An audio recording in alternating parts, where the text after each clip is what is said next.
تاریخ میں جب ہم اصطلاحات کے ذریعے واقعات کو بیان کرتے ہیں تو ان کے استعمال سے تاریخ کا نقطہ نظر بدل جاتا ہے۔ مثلاً بنگلہ دیش کے 1971 کے بحران کے بارے میں پاکستان کے میڈیا میں اسے سقوط ڈاکہ کہا جاتا ہے۔ اس کے استعمال کی وجہ سے بنگلہ دیش کے عوام اور جمہوریت کے لیے ان کی تحریکوں کو نظر انداز کر دیا جاتا ہے، جبکہ بنگلہ دیشی دانشور اور مورخین اس واقعے کو پاکستان سے لبریشن کہتے ہیں، جس نے انہیں ایک آزاد مملکت بنایا۔ فریڈم اور لبریشن میں فرق ہے۔ ایشیا اور افریقہ کے جن ممالک نے یورپی سامراج سے قانونی اور دستوری جدوجہد کے بعد آزادی حاصل کی، اسے فریڈم کا نام دیا جاتا ہے، لیکن اگر یہ آزادی مسلح جدوجہد کے ذریعے حاصل کی گئی ہے تو اسے لبریشن کا نام دیا جاتا ہے۔ اس لیے بنگلہ دیشی مورخ اپنی تاریخ میں آزادی کو پاکستان سے لبریشن کہتے ہیں۔ عام طور پر مورخین جب بنگلہ دیش کی آزادی اور اس کے بحران کا ذکر کرتے ہیں تو اس میں 3 اشخاص کو ذمہ دار قرار دیتے ہیں۔ نمبر 1، یحییٰ خان جو اس وقت پاکستان کے صدر تھے، ذوالفقار علی بھٹو جو پیپلز پارٹی کے چیئرمین تھے، اور شیخ مجیب الرحمن جو عوامی لیگ کے رہنما تھے۔ جب تاریخ کو شخصیتوں کے پس منظر میں بیان کیا جاتا ہے تو اس کی وجہ سے ان سیاسی اور معاشی وجوہات کو اہمیت نہیں دی جاتی جو کہ بحران کا سبب بنے۔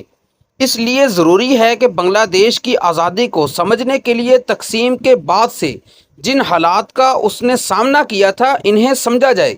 پاکستان کے قیام کے لیے بنگلہ دیش کی عوام کی جدوجہد قابل ذکر ہے۔ اس لیے یہ سوال پیدا ہوتا ہے کہ وہ کون سی وجوہات تھیں جنہوں نے مغربی پاکستان سے اس کے روابط میں تلخی پیدا کی۔ یہاں یہ ذکر کرنا ضروری ہے کہ بنگلہ دیش اور مغربی پاکستان کی سیاست میں بڑا فرق تھا۔ سابق مشرقی پاکستان کی حکومت نے 1951 میں اپنے یہاں سے جاگیرداری کا خاتمہ کر دیا تھا، جبکہ مغربی پاکستان کے سیاستدان جاگیرداری کے تحفظ میں سیاست کرتے تھے۔ اس لیے بنگال کی سیاست کا رخ عوامی تھا، جبکہ پاکستان میں یہ رخ جاگیردارانہ تھا۔ بنگلہ دیش میں قوم پرستی کی تحریک بنگالی زبان کے مسئلے سے شروع ہوئی، جن میں بنگالیوں کا مطالبہ تھا کہ بنگالی کو بھی قومی زبان کا درجہ دیا جائے۔ جب طالب علموں نے اس تحریک میں حصہ لیا تو اسے سختی سے کچل دیا گیا اور اس سے کئی طالب علم ہلاک ہوئے۔ ہلاک ہونے والوں کی یادگار نے قومی جذبات کو اور زیادہ ابھار دیا۔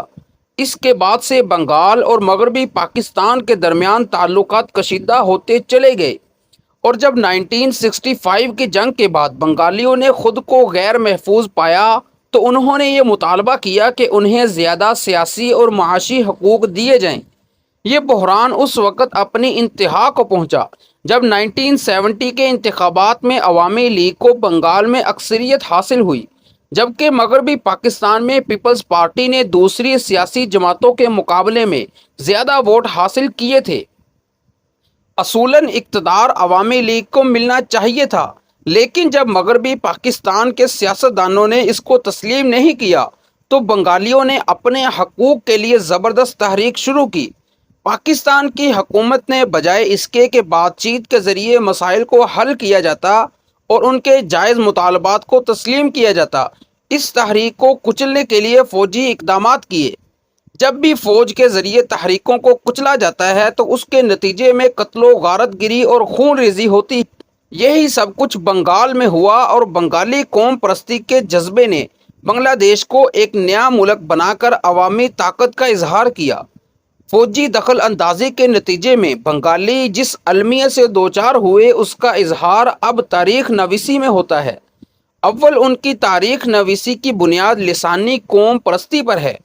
دوم، فوج نے وہاں جو سخت اقدامات اٹھائے تھے اس کے نتیجے میں بڑی تعداد میں لوگ مارے گئے تھے۔ بنگالی دانشوروں اور طالب علموں کو ان اقدامات کی وجہ سے اپنی جانوں سے ہاتھ دھونا پڑا تھا۔ اس لیے بنگالی مورخین نے اپنی آزادی کی تاریخ کو لکھنے کے لیے تاریخی دستاویزات کو اکٹھا کرنا شروع کیا۔ ان دستاویزات میں لوگوں کے قتل اور عورتوں کی عصمت دری کے واقعات کو جمع کیا گیا۔ جب تاریخ میں ماضی کی تلخی آ جاتی ہے تو پرانے رشتے بحال کرنا مشکل ہو جاتا ہے۔ پاکستان میں اس کے برعکس بنگلہ دیش کے بحران اور اس کی آزادی کو پوری طرح سے نہیں سمجھا گیا اور اس واقعے کو یاد رکھنے اور سبق سیکھنے کی بجائے اس کو بلا دیا گیا۔ اس لیے کہا جاتا ہے کہ جو قومیں تاریخ سے سبق نہیں سیکھتی وہ اسے دہراتی رہتی ہیں۔